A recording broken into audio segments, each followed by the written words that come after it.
Essayons de prendre ce réseau typique, genre nous avons un réseau local déployé grâce à un switch où sont connectés deux ordinateurs.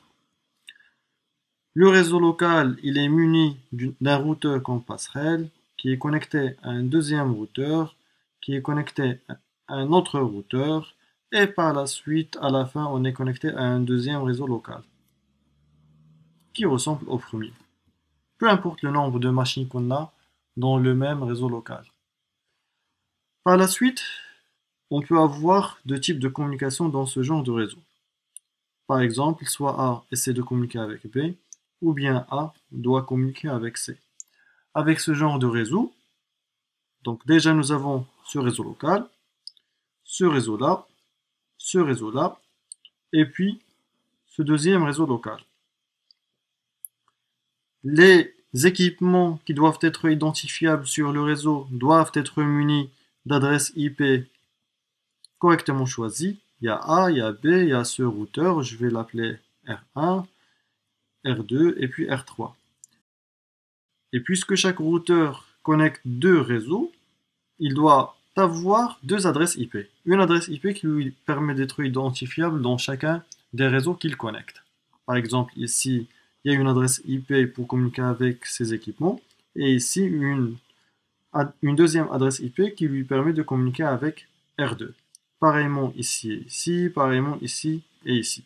L'information qui sera envoyée par A vers que ce soit B ou bien C, elle doit subir en général le même traitement avant d'être transmise sur le réseau. Que l'information soit transmise à partir de A vers B ou bien à partir de A vers C, elle doit toujours subir le même traitement. La première chose dont A doit s'occuper, c'est la taille de l'information, parce qu'à partir d'une taille minimale, si la taille de l'information dépasse cette taille minimale, l'émetteur ne doit pas envoyer l'information en un seul bloc vers le switch. Pourquoi ça? Parce que le switch, il traite ce qu'il reçoit par FIFO. Chaque information qu'il reçoit, il va l'envoyer vers le prochain équipement local.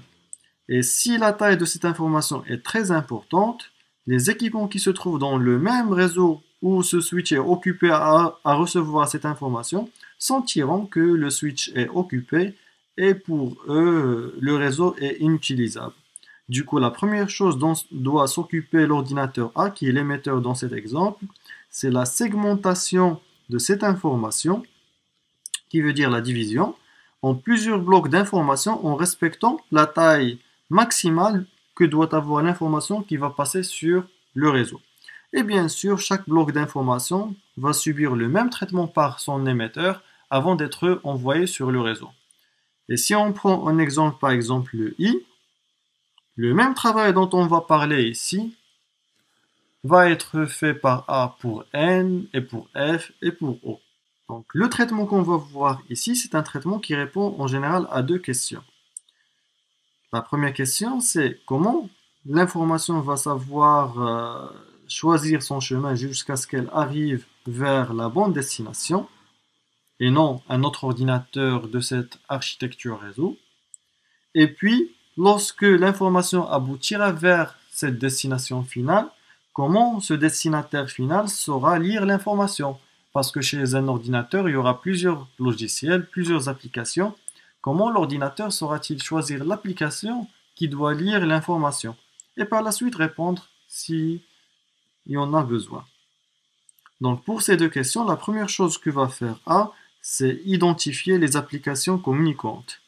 L'application qui est utilisée ici, par exemple le Firefox, qui essaie de communiquer avec Apache qui se trouve ici, dans le cas d'une communication web.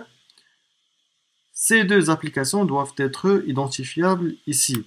Et les indices qu'on va ajouter, on les appelle des numéros de port. Un numéro de port source et un autre de destination. Le numéro de port de destination permet assez de savoir que c'est Apache qui est sollicité. Et le numéro de port source identifie Firefox pour que, au cas où C essaie d'envoyer une réponse, il va mettre comme numéro de port de destination de cette réponse l'identifiant d'Apache pour que A puisse savoir que c'est Firefox qui doit lire cette réponse. Par la suite, que fait A? Il va essayer d'identifier les ordinateurs émetteurs et récepteurs. Et pour ça, il ajoute comme indice ce qu'on appelle des adresses IP. Ici, l'adresse IP de la source, ça veut dire l'adresse IP de A. Et ici, l'adresse IP de la destination. Et ça veut dire l'adresse IP de C. Ainsi, grâce à l'adresse IP de destination, les équipements intermédiaires qu'on a ici, c'est-à-dire les routeurs, sauront que le destinataire final, c'est C. Et grâce à cette information, chacun de ces routeurs-là saura choisir le prochain routeur jusqu'à ce que l'information aboutisse vers C. Lorsque C recevra cette information, il saura grâce à l'adresse IP source qui est l'émetteur de cette information, et si on a besoin, il va envoyer une réponse qui a comme une adresse IP de destination, l'adresse IP source de l'information qu'il avait reçue. Et par la suite, avant de transmettre toujours cette information sur le réseau, A doit ajouter d'autres identifiants, qu'on appelle des identifiants locaux, qu'on appelle des adresses MAC. Il y aura une adresse MAC de destination et une adresse MAC source. L'adresse MAC source, elle identifie l'émetteur local, et l'adresse MAC de destination, elle identifie le récepteur local, et non le récepteur final. Le récepteur local de ce cas-là, c'est R1. Et là, ce qui est intéressant de parler du rôle de l'adresse MAC. La plupart des gens confondent entre l'adresse IP et l'adresse MAC. Et on dit, si on essaie de savoir quel est le rôle de l'adresse IP, on dit ça identifie l'ordinateur. L'adresse MAC également, ça identifie l'ordinateur. C'est ambigu comme réponse. Pourquoi? On ne peut pas avoir deux choses qui font le même travail. L'adresse IP, ça identifie l'ordinateur dans l'architecture réseau en entier. Et l'adresse MAC, ça identifie l'ordinateur dans un réseau. L'adresse MAC n'a aucune signification en dehors du réseau local. Et pourquoi nous avons besoin de cette adresse MAC et faire cette identification locale? En général, parce que la première nature des adresses réseau qu'on avait, lorsqu'un équipement essayait de communiquer avec un autre, tout le monde de ce réseau recevait l'information. Comment peut-on faire la différence entre celui qui doit lire l'information et ceux qui doivent ignorer l'information? C'est grâce à l'adresse MAC de destination. Donc dans un réseau local, si un ordinateur reçoit une information, la première chose qu'il consulte, c'est l'adresse IP, ou bien, pardon, c'est l'adresse MAC de destination de cette information. Si l'adresse MAC de destination de cette information est identique à l'adresse MAC de l'ordinateur qui a reçu l'information, l'ordinateur, normalement, il doit lire l'information. Sinon, il doit l'ignorer. Donc, dans les réseaux informatiques, dans les réseaux locaux, on avait ce qu'on appelait des réseaux en bus, des réseaux token ring, genre un anneau où sont connectés différents ordinateurs. Et puis, pour l'étoile, lorsque on utilisait un hub, chaque information qui circule dans l'un de ces réseaux-là va être reçue par tous les équipements du même réseau. Et pour savoir qui doit lire l'information par rapport à celui qui doit ignorer l'information, on avait l'adresse MAC de destination qui permet à l'ordinateur, dans peu importe quel réseau de ces trois-là, l'adresse MAC de destination qui permet à un ordinateur de savoir si l'information lui est destinée ou non. Et dans le cas où l'information ne lui est pas destinée, normalement l'ordinateur il ignore l'information. Par contre, si l'adresse MAC de destination de l'information est identique à celle de l'ordinateur qui a reçu l'information, l'ordinateur va lire cette information. Du coup, si A essaie de communiquer avec C, et puisque R1, il doit transférer cette information, tout d'abord, il doit accepter de la lire. Et pour qu'il accepte de la lire, il faut que son adresse MAC soit l'adresse MAC de destination de cette information.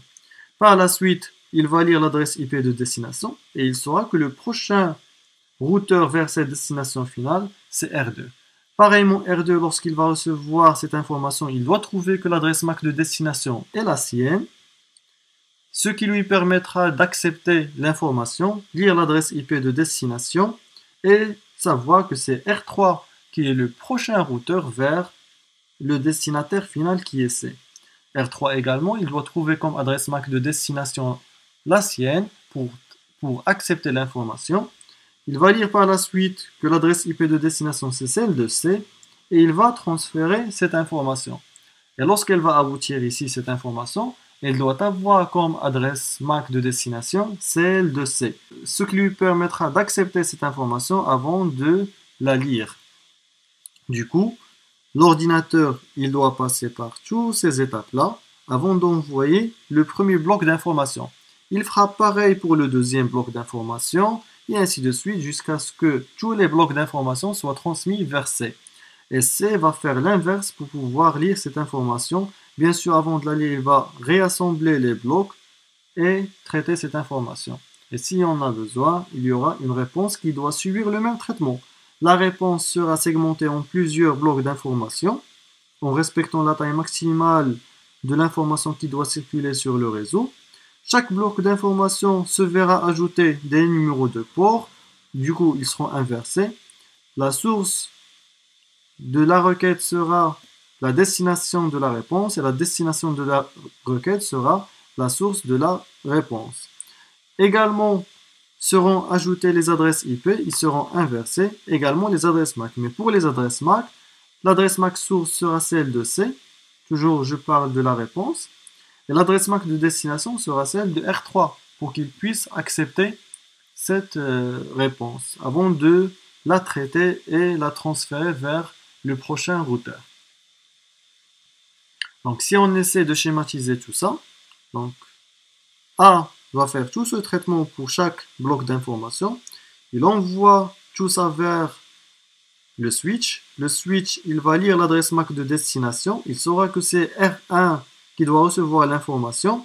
Il envoie l'information vers R1. R1 accepte l'information puisque c'est son adresse MAC qui est l'adresse MAC de destination. Il lit l'adresse IP de destination. Il saura que c'est R2 qui est le prochain routeur qui doit recevoir cette information. Il recrée une nouvelle trame. Donc, sachez que l'information à cette étape s'appelle trame. Ici, elle s'appelle un segment.